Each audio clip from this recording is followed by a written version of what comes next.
দিকে হবিগঞ্জ ট্রাক ও পিকআপের মুখোমুখি সংঘর্ষে 4 জন নিহত হয়েছে। এ নিয়ে আরও জানাতে শায়েস্তাগঞ্জ হাইওয়ে থানা থেকে যুক্ত হচ্ছেন সহকর্মী কাজল সরকার।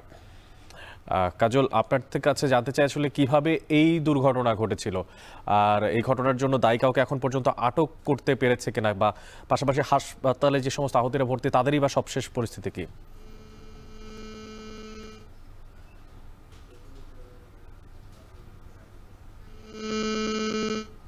যে বাসফোরনগর হয়েছে সেখানে এই দুর্ঘটনাটি হয়েছে। একটি সিলেট থেকে ঢাকাগামী একটি বাসের সঙ্গে মূলত পিকআপ যেটি মুন্সিগঞ্জ থেকে হবিগঞ্জ আসছিল সেই পিকআপের মুখোমুখি সংঘর্ষ হয় এবং ঘটনাস্থলে কিন্তু 4 জন মারা যান, যার মধ্যে 3 জন এক পরিবারের সদস্য, তাদের বাড়ি নবীগঞ্জ উপজেলায়। অন্য আরেকজন যিনি মারা গিয়েছেন তিনি মুন্সিগঞ্জের সিরাজ উপজেলার।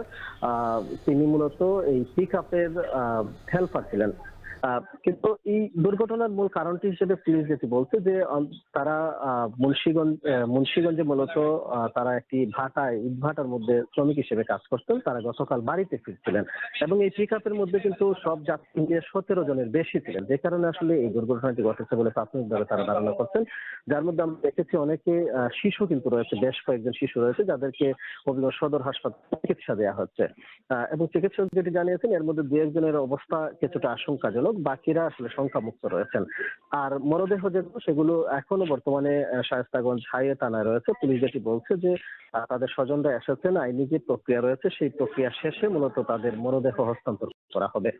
আর হাসপাতালে যেটি বলছিলাম যে বেশ কয়েকজন আশঙ্কাজনক রয়েছেন, তাদেরকে চিকিৎসা দিচ্ছেন।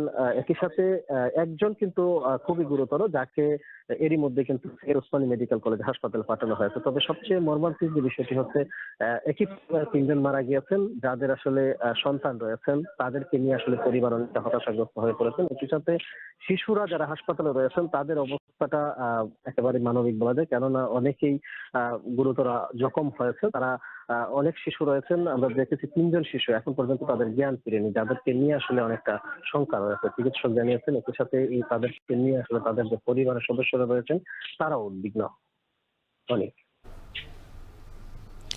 হবিগঞ্জ ট্রাক ও পিকআপের মুখোমুখি সংঘর্ষে 4 জন নিহত হয়েছে। সে বিষয়ে সবশেষ খোঁজখবর রাখছিলেন সহকর্মী কাজল সরকার।